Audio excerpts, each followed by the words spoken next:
Bonjour à toutes et à tous. Aujourd'hui, on s'attaque à un sujet vraiment essentiel, mais dont on parle trop peu.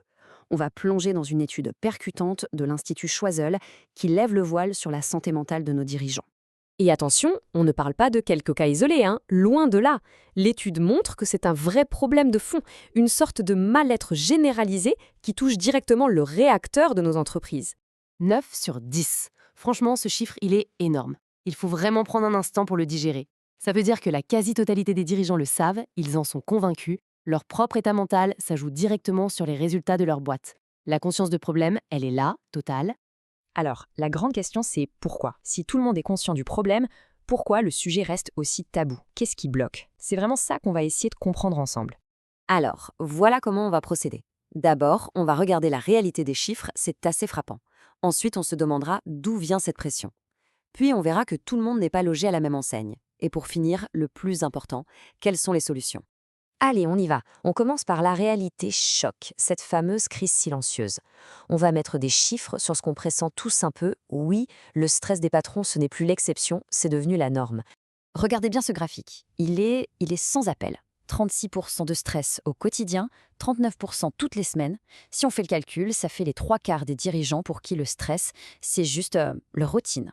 Ce n'est pas un pic, c'est une constante. Imaginez l'impact au jour le jour sur la fatigue, l'anxiété et au final sur la qualité des décisions. Et c'est là qu'on tombe sur le paradoxe le plus fou de cette étude. D'un côté, quasiment tout le monde sait que c'est un enjeu majeur, 90%, et de l'autre, à peine un tiers a déjà osé consulter un professionnel. Ce fossé gigantesque entre la conscience du problème et l'action, eh bien c'est ça le poids du tabou. Ok, on a vu l'ampleur du problème. Maintenant, la question c'est pourquoi? D'où ça vient toute cette pression, cet isolement? Alors, l'étude met en avant un trio de tête des sources de stress. Numéro 1, sans grande surprise, la charge de travail. C'est le fardeau principal pour plus de 6 dirigeants sur 10. Juste après, on trouve la gestion des équipes, le fameux RH, un vrai casse-tête pour 1 sur 2. Et bien sûr, en troisième position, la pression financière et les résultats. Et cette charge de travail, ce n'est pas qu'une impression. Le chiffre de 40% le confirme. 4 dirigeants sur 10 travaillent plus de 50 heures par semaine. À ce rythme-là, évidemment, la frontière entre le pro et le perso, elle n'existe tout simplement plus. Impossible de déconnecter. Et la première victime de ce rythme de dingue, c'est quoi? C'est le sommeil. Près d'un dirigeant sur deux, 1 sur 2, avoue ne jamais vraiment récupérer. Et ça, ce n'est pas juste être un peu fatigué, c'est hyper dangereux. Le manque de sommeil, ça bousille le jugement, ça tue la créativité. Ce n'est pas une option, c'est vital. Et cette phrase d'Olivier Torres, elle résume tout parfaitement. Elle change complètement la perspective. La santé du dirigeant est le premier actif immatériel de l'entreprise. Ça veut dire quoi? Ça veut dire que ce n'est pas un problème personnel, c'est un enjeu business, c'est un capital, aussi important que les machines ou les brevets. Là, on met le doigt sur le mur, le vrai blocage culturel. Imaginez, presque 2 tiers des dirigeants pensent que s'ils vont voir un psy ou un coach, ils seront mal vus. La peur du regard des autres, la peur de passer pour quelqu'un de faible, c'est ça qui paralyse tout. Et ce témoignage de Caroline Poissonnier, il est super puissant, parce qu'il met des mots sur ce blocage. Au début, elle dit « j'avais presque honte », mais elle pose la bonne question. Est-ce un signe de faiblesse de demander de l'aide? Et sa réponse, c'est non. Au contraire, c'est une preuve d'intelligence et de courage.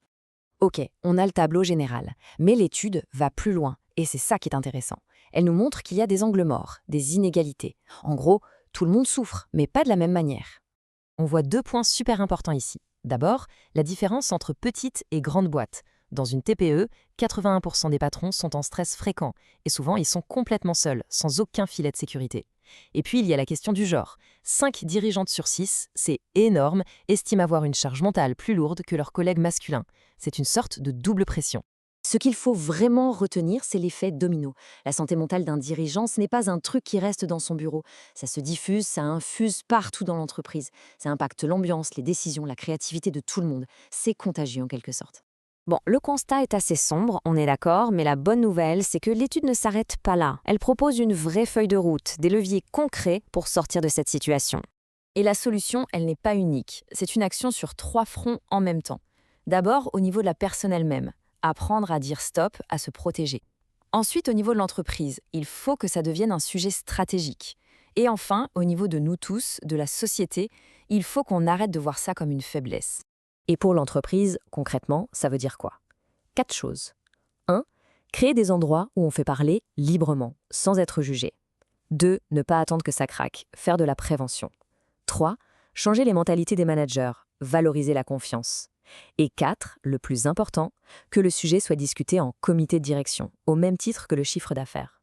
Et pour terminer, l'étude met une idée un peu explosive sur la table. Une question qui fâche. On sait que les salariés ont une médecine du travail, un suivi, mais les dirigeants non salariés, eux, souvent, n'ont rien. C'est un angle mort total de notre système de prévention.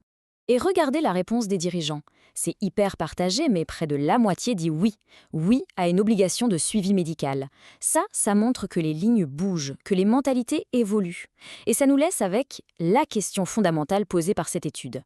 Est-ce qu'on est enfin prêt à admettre que la santé mentale, ce n'est pas un plus, mais que c'est la base, la fondation même d'un leadership performant et durable ?